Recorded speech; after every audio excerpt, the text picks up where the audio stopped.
जयपुर के नाम में चार चांद लगाएगी हाउसिंग बोर्ड की चौपाटियां। दरअसल जयपुर शहर में आज से शुरू हो जाएंगी हाउसिंग बोर्ड की 2 विश्व स्तरीय चौपाटियां। सिर्फ शहर के लोग ही नहीं बल्कि देश और विदेश के पर्यटकों के लिए भी खाने की बेस्ट डेस्टिनेशन होंगी दोनों चौपाटियां। मानसरोवर और प्रतापनगर में तैयार हुई चौपाटियों में मिलेंगी तरह तरह के व्यंजन, पंजाबी, राजस्थानी, उत्तर भारतीय, साउथ इंडियन, इटालियन समेत कई तरह के व्यंजनों का स्वाद आप यहां पर जाकर चख सकते हैं, जायका ले सकते हैं। हाउसिंग बोर्ड ने दोनों चौपाटियों का विश्व स्तरीय निर्माण कराया है। चौपाटी में आने वाले लोगों को फील गुड कराने के लिए, यानी कि अच्छा फील कराने के लिए कई तरह की सुविधाएं विकसित की गई हैं। और आज मुख्यमंत्री अशोक गहलोत दोनों चौपाटियों का उद्घाटन करेंगे और दिवाली से पहले इस तरीके के उद्घाटन पब्लिक के लिए भी बेहतरीन है, क्योंकि उनको अब खाने के और भी ज्यादा विकल्प मिलेंगे। एक ही जगह पर सभी तरीके के व्यंजन आप अपने हिसाब से सेलेक्ट कीजिएगा। विश्व स्तरीय चौपाटियां हैं, यानी कि व्यवस्थाएं आपको बेहतरीन मिलेंगी। आप परिवार के साथ जा सकते हैं। देश विदेश के पर्यटक जो जयपुर आते हैं उनको भी एक और डेस्टिनेशन मिलेगी, जहां जाकर वो एक्सप्लोर कर सकते हैं एक ही जगह पर अलग अलग तरीके के खानों को, राजस्थान के खाने को। ये जो 2 चौपाटियां बनी हैं वो दरअसल मानसरोवर और प्रतापनगर में तैयार की गई हैं। पंजाबी खाना आपको यहां मिल जाएगा, राजस्थानी मिल जाएगा, उत्तर भारतीय मिल जाएगा, साउथ इंडियन मिल जाएगा, इटालियन मिल जाएगा और इसके अलावा भी जितने तरीके के खाने हैं वो भी वहां मिल जाएंगे। व्यंजनों का स्वाद आप चक्कर बताएंगे कि किस तरीके का है। हाउसिंग बोर्ड ने दोनों चौपाटियों का विश्व स्तरीय निर्माण कराया है और चौपाटी में आने वाले लोगों को फील गुड कराने के लिए कई तरह की सुविधाएं विकसित की गई हैं। आज मुख्यमंत्री अशोक गहलोत जब दोनों चौपाटियों का उद्घाटन करेंगे तो उस दौरान तस्वीर हम आपको दिखाएंगे कि किस तरीके की सुविधाएं अंदर विकसित की गई है, किस तरीके का इंफ्रास्ट्रक्चर डेवलप किया गया है, वहां किस किस तरीके के व्यंजनों के लिए अभी से स्टॉल्स शुरू हो चुकी हैं। दिवाली पर अगर आपके नजदीक है, एक्सप्लोर कीजिए।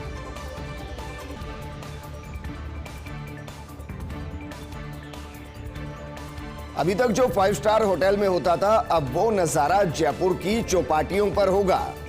बहुत खास होंगी जयपुर में आज से शुरू हो रही हाउसिंग बोर्ड की दोनों चौपाटियां। दोनों चौपाटी में होंगी लाइव बैंड की परफॉर्मेंस। त्योहारी सीजन को देखते हुए पूरे नवंबर महीने में होंगी लाइव बैंड परफॉर्मेंस। शाम 6 बजे से रात 10 बजे तक होगी लाइव बैंड परफॉर्मेंस और पहली बार होगा जब किसी चौपाटी में लाइव बैंड की परफॉर्मेंस दी जाएगी। लजीज व्यंजनों के साथ लाइव बैंड परफॉर्मेंस का भी आनंद आप उठा सकते हैं। सोचिए, आप 5 स्टार होटल में जाते हैं जहां इस तरीके की परफॉर्मेंस होती है, लेकिन उससे आपकी जेब पर बहुत भार पड़ता है। यही सारी फैसिलिटीज अब आपको चौपाटी में मिलेगी। ऊपर आसमान होगा, संगीत होगा और साथ में व्यंजन होगा, परिवार साथ में होगा। हाउसिंग बोर्ड की दोनों चौपाटियां विश्व स्तरीय है और जिस तरीके से इनको डेवलप किया गया है, यकीनन जयपुराइट्स के लिए तो ये पहली पसंद बनेंगी। बाहर से जो आ रहे हैं वो भी इनको एक्सप्लोर जरूर करेंगे। और त्योहारी सीजन को देखते हुए पूरे नवंबर के अंदर लाइव बैंड परफॉर्मेंस होगी। आज से नवंबर का महीना शुरू हुआ है, दिवाली है, उसके बाद भी परफॉर्मेंस चलेंगी। शाम 6 बजे से रात 10 बजे तक लाइव बैंड की परफॉर्मेंस होंगी। पहली बार होगा जब किसी चौपाटी में लाइव बैंड की परफॉर्मेंस दी जाएगी। लजीज व्यंजनों के साथ लाइव बैंड परफॉर्मेंस का भी आनंद वहां जाने वाले लोग उठा सकते हैं। तो मुख्यमंत्री अशोक गहलोत आज जयपुराइट्स को 2 चौपाटियों की सौगात देने वाले हैं। शाम 6 बजे प्रतापनगर चौपाटी और प्रताप एवेन्यू का लोकार्पण मुख्यमंत्री अशोक गहलोत करेंगे। Housing board commissioner Pawan Arora ने बताया कि करीब आधे घंटे के कार्यक्रम के बाद मुख्यमंत्री अवलोकन करेंगे निर्माणाधीन कोचिंग हब प्रोजेक्ट का। उसके बाद लोकार्पण होगा मानसरोवर चौपाटी का। मानसरोवर में ही द्वारका दास उद्यान में पुष्पांजलि कार्यक्रम भी होगा। दोनों कार्यक्रम जब होंगे उनकी अध्यक्षता करेंगे यूडीएच मंत्री शांति धारीवाल। कार्यक्रम में स्थानीय विधायक गंगा देवी और अशोक लाहोटी भी मौजूद रहेंगे। आवासन मंडल ने बहुत कम समय में विश्व स्तरीय चौपाटियों का निर्माण किया है, विश्व स्तरीय चौपाटियों को तैयार किया है। और जिस तरीके से आवासन मंडल काम कर रहा है, यकीनन अपने स्वर्णिम दौर में इस वक्त आवासन मंडल है।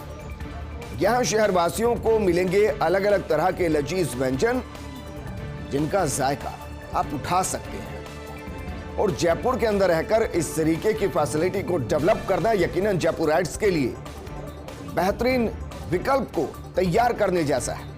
और आज मुख्यमंत्री अशोक गहलोत के हाथों दोनों चौपाटी का लोकार्पण होगा। जो कार्यक्रम है वो हम आपको एक बार फिर बता रहे हैं। दरअसल शाम 6 बजे से कार्यक्रम शुरू होंगे। जिस तरीके से जानकारी दी, 6 बजे प्रतापनगर चौपाटी और प्रताप एवेन्यू का लोकार्पण होगा। Housing board commissioner Pawan Arora ने बताया कि करीब आधे घंटे के कार्यक्रम के बाद मुख्यमंत्री अवलोकन करेंगे निर्माणाधीन कोचिंग हब प्रोजेक्ट का, क्योंकि उसका भी निर्माण चल रहा है। इसके बाद लोकार्पण होगा मानसरोवर चौपाटी का। मानसरोवर में ही द्वारकादास उद्यान में पुष्पांजलि कार्यक्रम भी रखा गया है। दोनों कार्यक्रमों की अध्यक्षता करेंगे यूडीएच मंत्री शांति धारीवाल। और शांति धारीवाल के नेतृत्व में जिस तरीके से आवासन मंडल काम कर रहा है, बेहतरीन काम। कार्यक्रम में स्थानीय विधायक गंगा देवी और अशोक लाहौटी मौजूद रहेंगे। और यह भी सच है कि आवासन मंडल ने बेहद कम समय में विश्व स्तरीय चौपाटियों को तैयार किया है, इनको डेवलप किया है। यहां शहरवासियों को मिलेंगे अलग अलग तरीके के लजीज व्यंजन और साथ में होगा बैंड, यानी कि संगीत होगा, फिजा होगी, व्यंजन होंगे, हमारे अपने हमारे साथ होंगे। इससे बेहतर और क्या हो सकता है।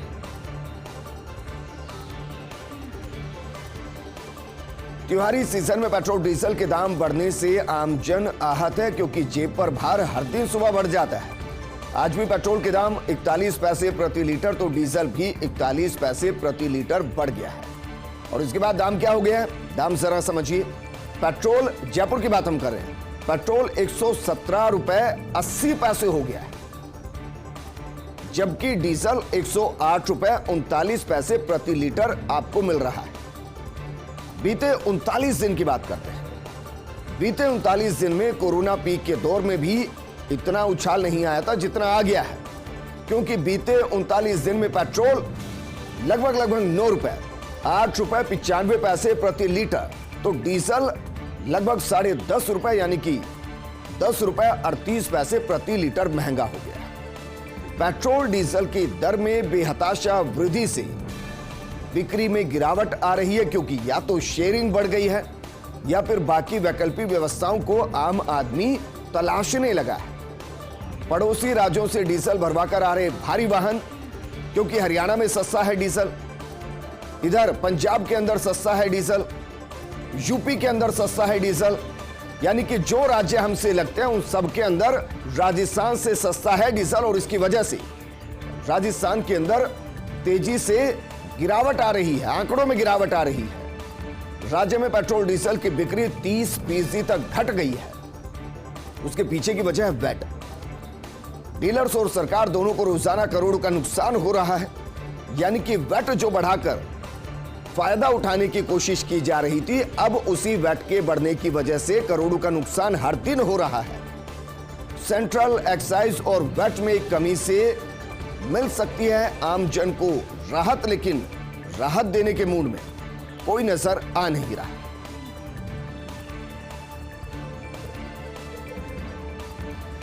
दिवाली पर मुंह मीठा कराने में भी तेल कंपनियों ने कड़वाहट घोल दी है। कमर्शियल गैस सिलेंडर के दाम में 266 रुपए से ज्यादा की वृद्धि से मिठाइयों के दाम बढ़ गए हैं।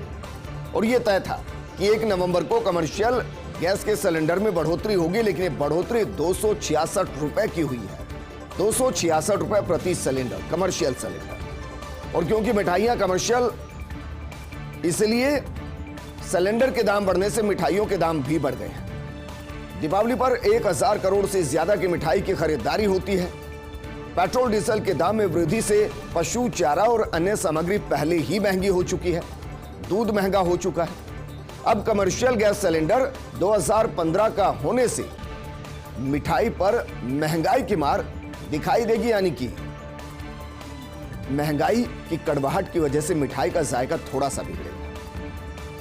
दीपावली पर तेल कंपनियों के स्यापा, कपड़े, मोमबत्ती, दीपक का तेल महंगा हो गया है। और ट्रांसपोर्ट के दाम बढ़ने से इलेक्ट्रिक सामान, मिठाई सहित सब कुछ आप कह सकते हैं कि महंगा हो गया। रोटी, कपड़ा और मकान आम आदमी से धीरे धीरे दूर हो रहा है, दूर की कोड़ी साबित हो रहा है। क्योंकि कपड़ा, ट्रांसपोर्टेशन महंगा तो कपड़ा महंगा। रोटी तो वैसे ही महंगी हो गई, क्योंकि जब सब्जियां 100 रुपए किलो बिकने लगी और कहते थे कि प्याज की गंठी के साथ रोटी खा ली जाए, वो प्याज भी महंगी हो गई है। टमाटर की चटनी बनाना आसान नहीं है। और मकान, आम आदमी जेब में पैसा नहीं बचा पा रहा, मकान क्या खरीदेगा। गहलोत सरकार से व्यापारियों को राहत, एमनेस्टी योजना की अवधि खत्म होने के बाद भी राहत। जिन व्यापारियों ने 31 अक्टूबर तक आवेदन किया है, ये 31 दिसंबर तक योजना का लाभ लेने के लिए पात्र होंगे। लगभग 2 महीने बढ़ा दिए गए। 24 फरवरी को व्यापारियों की मांग पर फैसला लिया गया था। सरकार व्यापारियों की मांग पर लाई थी एमनेस्टी स्कीम 2021। एमनेस्टी स्कीम के तहत व्यापारियों को sale tax, VAT, entry tax, entertainment tax और लग्जरी टैक्स को लेकर छूट दी गई थी और वजह थी कोरोना। इन करों की बकाया मांग, विवाद निस्तारण, व्यापारियों के लंबित प्रकरणों के निस्तारण के लिए यह छूट मिली थी। गहलोत सरकार ने ब्याज और जुर्माने में भी छूट दी थी और अब इसको एक्सटेंड कर दिया गया है। 2 महीने और एक्सटेंड किया गया।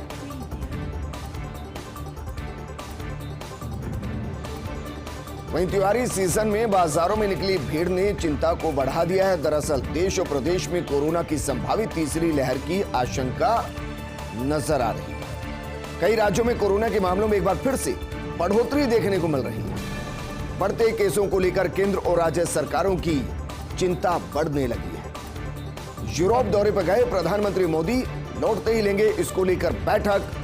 दरअसल 6 राज्यों के मुख्यमंत्रियों और 48 जिलों के डीएम के साथ ये बैठक होने वाली है। 3 नवंबर को प्रस्तावित बैठक में वैक्सीन को लेकर भी चर्चा होगी। 13 राज्यों के जिलों में 50% आबादी को पहली डोज नहीं लगी है। 21.4% लोगों की कोविड वैक्सीन की पहली डोज की बकाया चल रही है। धीमे वैक्सीनेशन वाले 48 जिलों के कलेक्टर्स की पीएम मोदी बैठक लेंगे, क्लास लेंगे। पूर्वोत्तर के 10 जिलों में 30% से भी कम लोगों को पहली डोज लगी है। धीमी रफ्तार वाले जिलों में सर्वाधिक 9 जिले झारखंड के। वहीं नागालैंड के 12 में से 8 जिलों में कोविड वैक्सीनेशन का काम धीमा है।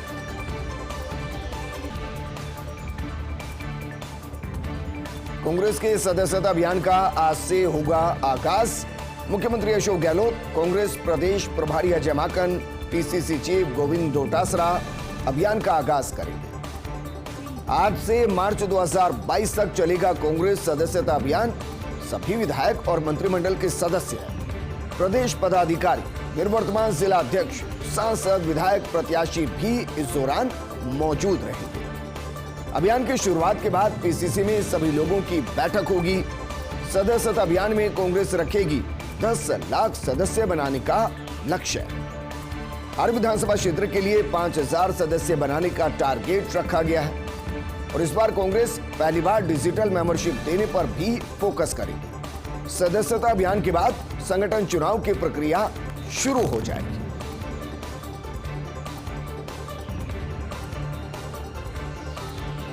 कांग्रेस प्रदेश प्रभारी अजय माकन आज आ रहे हैं जयपुर। दोपहर 1:50 पर इंडिगो की फ्लाइट से दिल्ली से जयपुर पहुंचेंगे। एयरपोर्ट से सीधे प्रदेश कांग्रेस कार्यालय पहुंचेंगे माकन। पीसीसी में कांग्रेस की सदस्यता अभियान कार्यक्रम में शामिल होंगे। अभियान के बाद प्रदेश कांग्रेस पदाधिकारियों की बैठक लेंगे। आज जयपुर में ही रात्रि विश्राम करेंगे अजय माकन और मंगलवार को कल सुबह 10:25 पर मुंबई के लिए रवाना हो जाएंगे। जयपुर से एयर एशिया की फ्लाइट से वो मुंबई रवाना होंगे।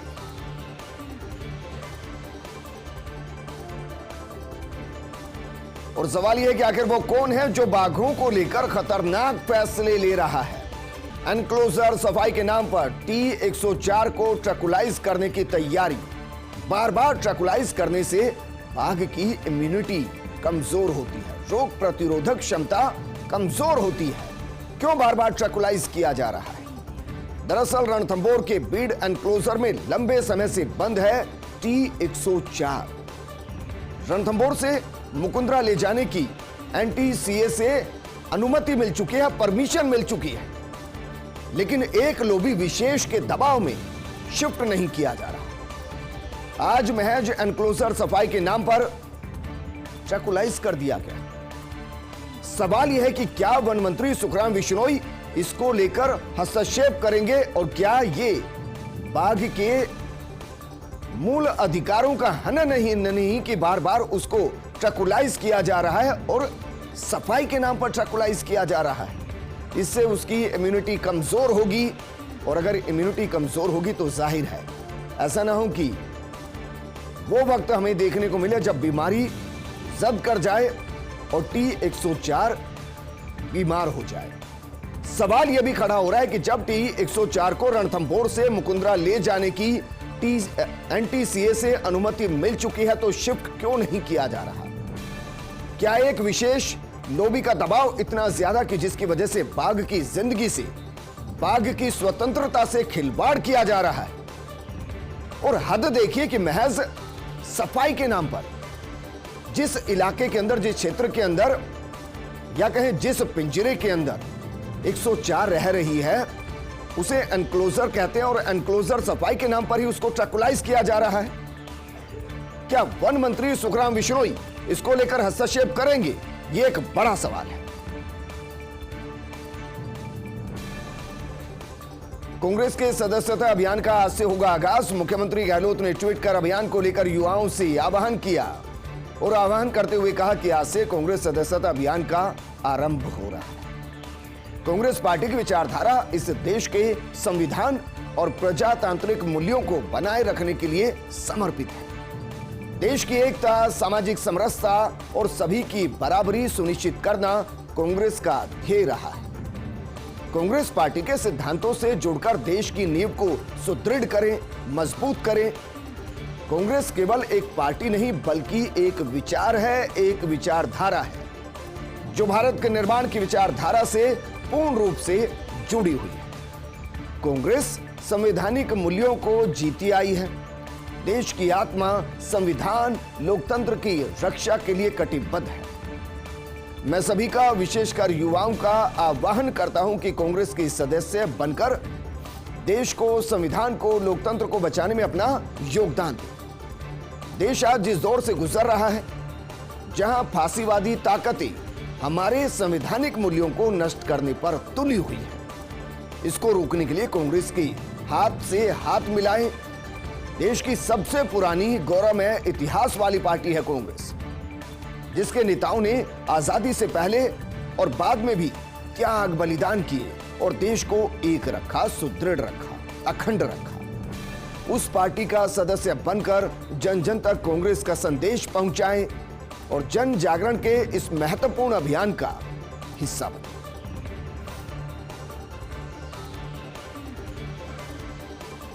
कोटा के बायोलॉजिकल पार्क को मिली CZA की मान्यता। इसी महीने से कोटा के अभेड़ा में खुलेगा बायोलॉजिकल पार्क, लेकिन पार्क में वन्य जीवों के लिए लेनी होगी दोबारा परमिशन। सेंट्रल जू अथॉरिटी का परमिशन लेटर मिलने के बाद शुरू होगी प्रोसेस।